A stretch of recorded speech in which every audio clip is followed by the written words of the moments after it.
Hello, hello, hello. Hello, hello, hello. Hello. Welcome to Wolf Den Connection. I almost said photography. I was talking to some lady today about a photography session, so that's why that was on the top of my brain. But I don't get to change the thing on TikTok, but that's okay. We're just gonna wing it. I'm hoping that the volume is better on Facebook. I did a little rearranging of the camera so it's a little bit closer. If that didn't fix the problem, I'm not sure what to do, but let's see. Let's get this shared. Share. Join us tonight. All right, I got lots of things to do today, so I'm going to try to knock these out.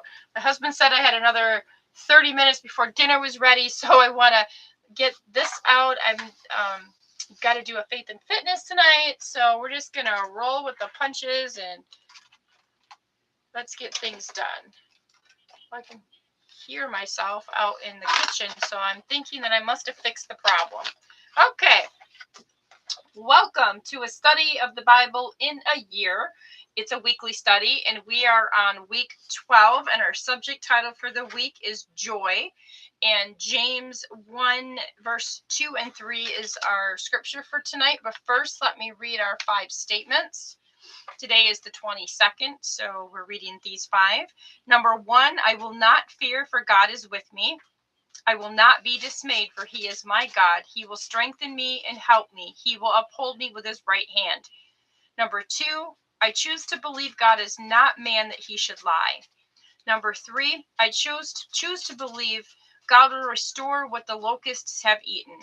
Number 4, I choose to believe no human wisdom or understanding or plan can stand against the Lord. And number 5, God is doing a new thing. I believe he is making a way in the wilderness and streams in the desert. And I wanted to go back to say he will strengthen me and help me. How does he strengthen me? With his joy, with his peace and his love and his grace and his mercy. Our 3 reflections for the week are: number 1, what typically steals your joy? Choose one practical way to guard against this joy stealer this week. Satan is a liar. Who in your life consistently shows godly joy? What step could you take this week to learn from their example? And number 3, name one difficult situation you're facing. How could you intentionally practice joy in the midst of this week? Joy is a choice. You know why it's a choice? Because we find our joy when we're seeking the Lord, and seeking the Lord is a choice that we get to make. Therefore, seeking out joy is a choice, and it's a beautiful choice.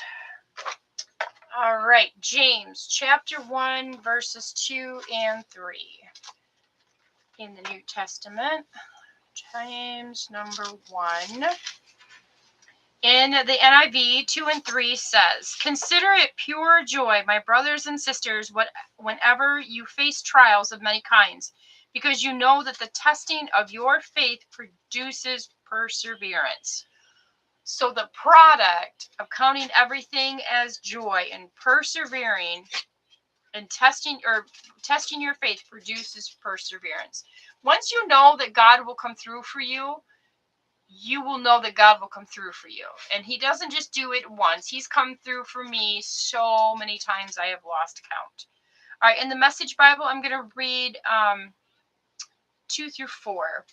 Consider it a sheer gift, friends, when tests and challenges come at you from all sides.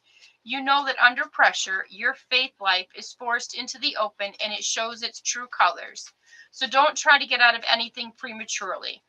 Let it do its work so you can become mature and well developed, not deficient in any way.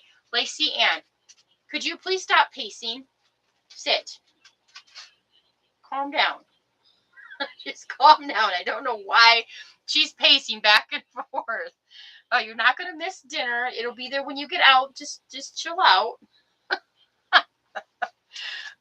So when I read this scripture, it brings to mind, what does a diamond have to go through before it shows its pure colors? It has to go through a process, a very hard process. And it there's so much to it. And you can't rush it.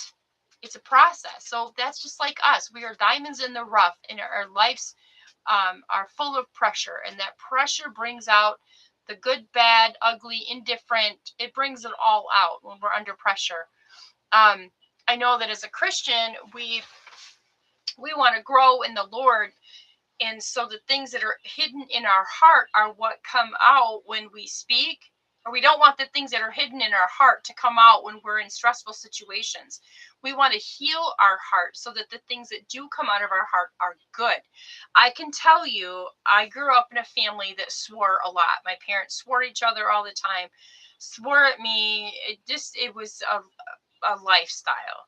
And then when I got married, I was like, nope, I'm not going to let that be my lifestyle. And it still became my lifestyle. Well, now that I'm a Christian and I'm really walking with the Lord, I'm trying really hard to keep that part of me contained and healed, because I don't want those to be the words that come out of my mouth in calamity. And I think there's only been a handful of times in the last few years that I've actually been angry and swear words have come out, whereas before that would just be the common language. Um that would just be what was said, and it didn't matter. So now I think that I've grown in a little bit of maturity and healed a lot of my heart, and so swear words are not what comes up first. It's not first language. So I think that part of my diamond is beginning to show, all that being under pressure. All right, that's it. That's all, folks, for tonight. I'll be back on here tomorrow night. We'll be on the last day of joy, and we'll be doing First Peter chapter 1 verses 8 and 9. I hope you can join me, and then don't forget to join me in the morning at 7:10ish for morning manna. All right, have a great night. I'll talk to you guys in a little bit.